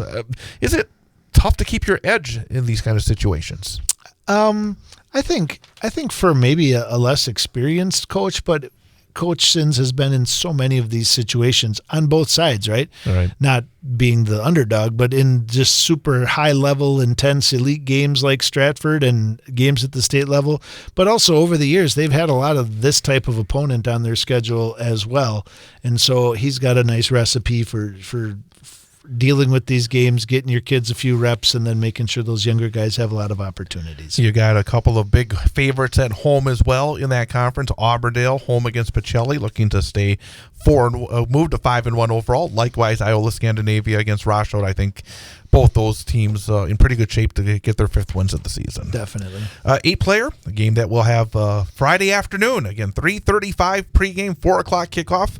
So if you're driving home from work or driving to your game Friday night, you can tune in right here on 98.9 WXCO as Newman Catholic travels to Menominee Indian. Cardinals obviously have been banged up, but Menominee Indian has struggled big time. So I think the Cardinals will get an opportunity to try to get in there, take care of business, get back on the bus, and get ready for a big one at Port next week. Yeah, I think that one of the things I like about this game is the time of it. I remember not so long ago, you'd watch the Channel 6 or the 6 o'clock news, right. and there were some early highlights on those games already. Kind of when not everybody had lights and the different facilities people were playing at. It's a little bit of a throwback playing the 4:30 start time. They'll get a throwback next week too, same time. So it's like back-to-back weeks for Newman at 4 o'clock kickoffs on Friday. Some other games. I'm trying to think if there's anyone that kind of jumps out. Thorpe and Gilman. Thorpe got battered last week. Gilman comes off a loss. Coach was saying, again, for 8 players, sometimes 7-1 you need it. That could be an elimination game.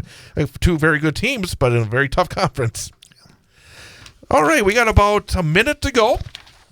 The national news cycle never stops, but it can be hard to find news about your local community. Civic Media is dedicated to providing quality local and state news coverage across Wisconsin. With the Civic Media app, you can get notifications about local stories that matter to you and your community. Find the free Civic Media app in your phone's app store and choose notifications from the menu to tell us what kind of news you want to hear about.